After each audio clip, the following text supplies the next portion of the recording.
This is how I set up my Claude workspace so that like everything flows right and it's really easy for the Claude to understand. I've got these folders here. So I've got Claude, dashboard, docs, infrastructure. I've got these 5 layers, node modules, and then outputs. Some of them are important. Some of them are like really bespoke to us. This first one, Claude, that has like the overarching instructions for Claude and everything that goes into it. This one here in layer 1 context, it's got a lot of like context about us as a business and all the different things and our client roster, churn clients, our staff instructions, all that sort of stuff. So it's like fundamental knowledge that it needs to know like who we are as a business. And then I have this layer 2 for data. I'm not going to go into this too much, but it's got a bunch of like things in there too, so it can import data. This layer is not fully finished for us, and there's a lot more that's going to plug into it, but it's a lot of live data that goes into it, keeps it separate. Claude doesn't need to go on this all the time, but when it needs to know things and has context, it gets into it. Layer 3, the intelligence layer. This one here has a very limited amount of stuff in it. There's actually a whole nother workspace for the intelligence layer.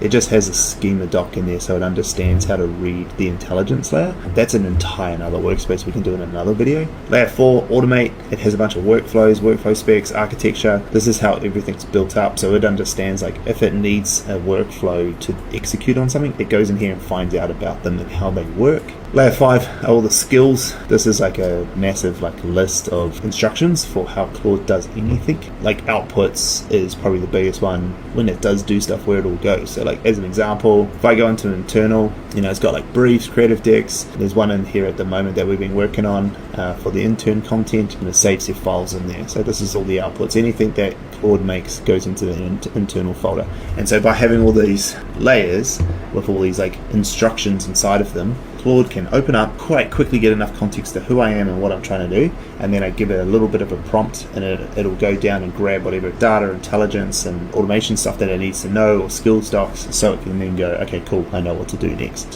What most people are doing in chat is you're going into chat, or you're going into the little chat box and going, I need this such and such and such, and it knows like fuck all about you. Like yes, it has memory, but that memory is like, it's not very structured. Like you haven't actually told it the things it needs properly. And what ends up happening is you have these big long chats that break the context window, and you get this like auto compacting happen all the time.